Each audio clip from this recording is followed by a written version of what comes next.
even storylines.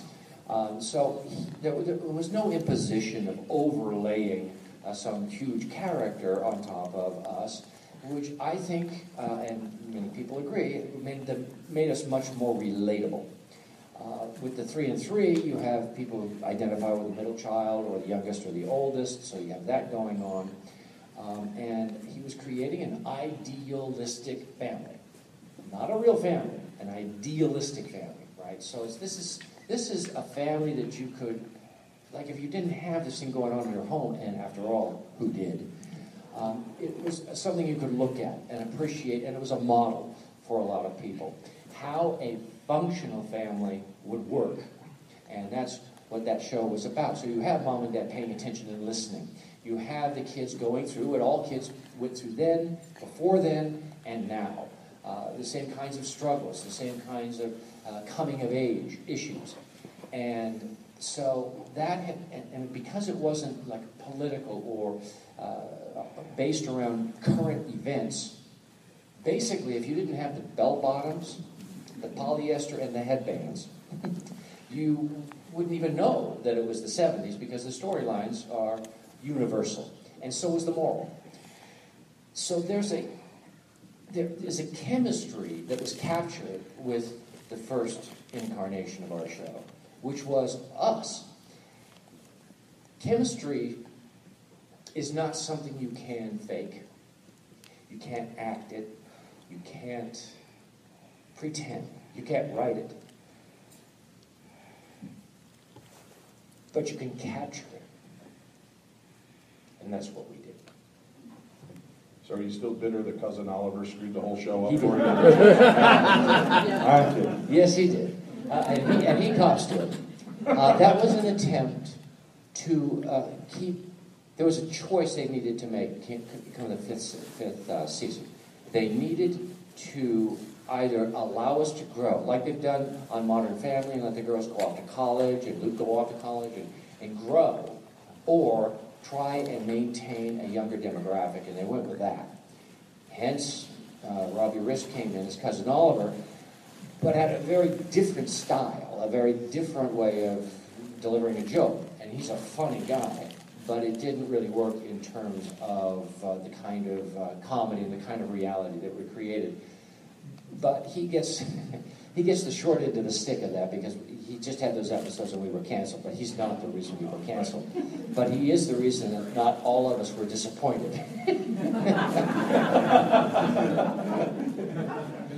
You know, I actually, and I loved all the different versions. Even I'll admit that I loved the variety version, and I thought it was fun to see you guys out of the bank. Because at that time, you know, a lot of people in the audience that are younger won't know that variety shows were huge. And taking a risk and bringing you guys back, because you were all very talented, and you had a lot of fun doing the things you did on the Brady Show, and obviously you toured. Was it with the Croft group or so that you did some of the live Brady musicals? The Brady Kids actually preceded the variety show. Right. So we were touring not with the Crofts, but just as the Brady Bunch Kids. Okay, just as the Brady Bunch Kids. Was that kind of a kick? I mean, you go from being a TV show about a family to suddenly... Awesome. Yeah. Really awesome. It was really fun. Yeah. We were out there with 8,000 to 10,000 people at a time and singing and doing a little choreography and changing costumes and coming in. It was like the rock star life.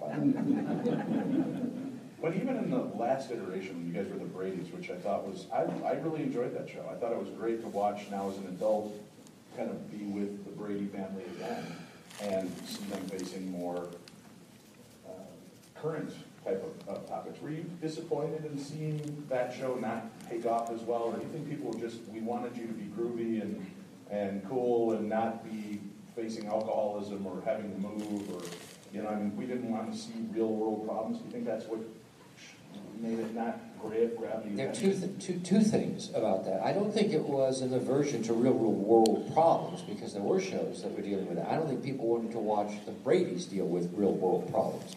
It doesn't make any sense for our Marcia to start out the show fine, become an alcoholic in the middle of it, and then resolve that whole issue in an hour. So it's not only is it a real world problem, but we're not dealing with it in a world problem way, in a real way. So no, I wasn't disappointed. I didn't think it had a chance.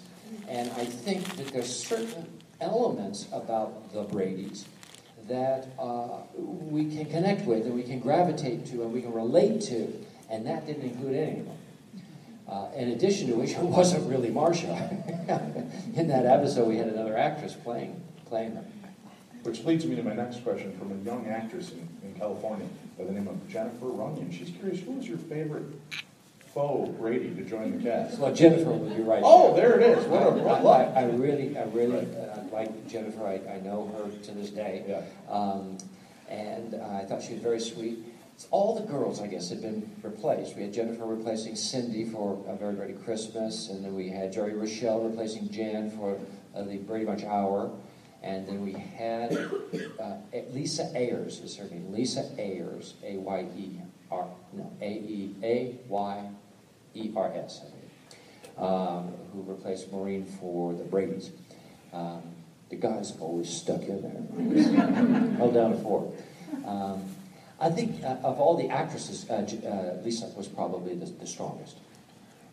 They talked to Jen a lot online and have had her on our radio show, and she's funny, but I told her, hey, I get to work with your big brother this week, and she's like, ah! I love that she still nerds out about the fact she got to be a Brady. And this is who? Jennifer Runyon. Oh, Jennifer. Yeah, yes, yeah. Very sweet. I think it's so great that she's still so Brady at this point, right? Having had that one moment. And this show has touched so many people, and you see the reactions. Is it funny to you to realize, here, 50 years later, people are still Brady fans. This show really matters to people. It touched a lot of people's lives and put them in a mindset, that they will always carry with us. I think a lot of that plays into nostalgia, of course, in that, for instance, when you are looking at me or thinking about the Brady Bunch, don't you feel younger?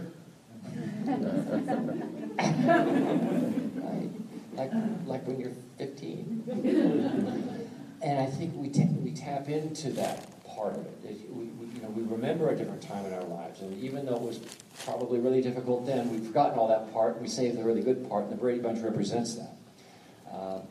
So that's unique, or pretty unique. There's been a remarkable history with this show, and I don't take credit for it, I'm just saying, it's never been off the air. In 50 years, it's never been off the air. It's one of the top 3 most popular television shows of all time, ever. Each one of our episodes has aired 182,000 times. Each episode. We did 100. Just in my house. It's on constant. So we're looking at like 34 million half hours of television. That's so much reinforcement with one character, with one show. It's not really surprising. But the surprise is that it has been on this long and that it has captured multiple generations. And this I would see in my shows as well. Doing the 70s music celebration with my grandpa and the kids, and I would make Brady references, and everyone would know what I'm talking about. That's a gift. Do you find when you guys were getting back together to do these reunion programs, was it hard having a replacement that would have to fill in from time to time? Did that make the team feel disassociated, or was it just, this is the job, we do what we have to do? I would say more the latter. It's a job. We all have friendships outside the show, and then there's a professional environment that we're in, and and if someone decides as an actor that they did not want to be a part of it, then that's that, and then you just go ahead and do your job. But do we miss them? Yes. Did I wish they were always together? Yes. I do think that HGTV is on to something here. They recognized it early, and they knew they were going to get all 5 of us. And then they made sure that they were going to get all 5 of us. I'm telling you, it's an open checkbook over there. And that's how all 5? Have you guys done away with one of the Bradys? Did I say all 5? Well, I meant all 5 others. Okay, all right. I'm not accepting. I didn't know if you're snuffing out candles on each one. This room is a fail. Goodbye, Cindy. I'm not accepting any compensation for it. I just love being with them so much. No. They made sure that we would be together, and we are, and happily so. What happens is that chemistry all comes right back. And so they are going to, again, if you watch any of these promos or Entertainment Tonight or any of that stuff when they throw it out, you get it right away. You see how we all react, how different we are, our own personalities, what's there. It's very relatable. It is an old shoe. And then they're going to do that, and then they're going to hit you with clips. And then they're going to build this Brady house, which is like what everybody was hoping they would do with this iconic property. So it's, there's a little bit more to go around. Now, I want people to feel free to step up to the microphone in the center. This is your chance to engage him in his own grooviness. You can ask Barry Williams questions if you'd like to about the Bradys or his career. Don't be shy. Come on up and ask questions. If not, I'm just going to keep riddling questions at him. Yes, thank you. It is not easy to send, so thank you for coming up and doing that. Of course, I do bite. But that's $30, man. That comes with a picture. Certificate of authorization, yeah. Get off cheap. So my question is, as you talk about the Brady Bunch, you're actors, but you became a family. And I had a great respect for Robert Reed. And we lost him, obviously, very, very early in life. Tell me about your fondest memories of him, knowing that you were more than actors working together, you were a family. Well, primarily, our time together was as actors, although we did things outside the show. There would be two things. One, on the acting side, being classically trained as he was, he would take these scenes and we would do acting exercises together. Not just with me, but with other cast members. And we would be looking, for instance, to find the meaning of the scene. Maybe an alternate meaning of the scene. Maybe layers or levels of meaning to the scenes. We would change roles sometimes when we were doing lines. We would do speed read-throughs. We would do it with holding the script, not holding the script. So we would do all these things before we get on the set. I really appreciated that because of the craft. But I would say that the probably fondest memory was he wanted to share with us his life as an actor. He was trained at the Royal Academy of Dramatic Arts in London, and London was a very important part of his growth as an actor. And so he put together a trip with all 6 kids, his parents, 2 guardians, and we went to London. But we didn't just go to London. We flew from LA to New York, and we stayed there and saw 2 Broadway plays, which is where I was inspired to eventually work in Broadway, in Pippin. And then we saw Pippin there. Then we got on the QE2, the luxury liner, and crossed the Atlantic. That was 5 days together. Then we landed in London, where he took us to the Mousetrap, which is the longest running show like ever. I think it's been going on since the 50s. He took us up to Stratford-on-Avon, where Shakespeare did most of his writing, and there's a classical theater there, and we saw a Shakespearean play. And so he was just really opening up our horizons, our visions, our ideas, and things like that. And he was responsible for that. So that would be a favorite memory. Yeah, thank you. Oh, one more thing about it. He also gave us all Super 8 cameras just before we went on that to film. And I actually made a film out of that. So I use that now in my show, in fact, because the Brady's off screen, or when we went there, or went to Hawaii and things like that, and edited it. So that remains with me. Yes? I have just a curious question, more on a personal note, for just so you not the whole Brady point. But we all come here to see actors like yourselves, and we're in awe. Do you recall the first actor that you got to see right after you started the business that just put you in like that? Can't believe I'm you. I do, and that actor is the same actor that inspired me to become an actor. And that person is Peter Graves. And Peter Graves, that we all know as the silver-haired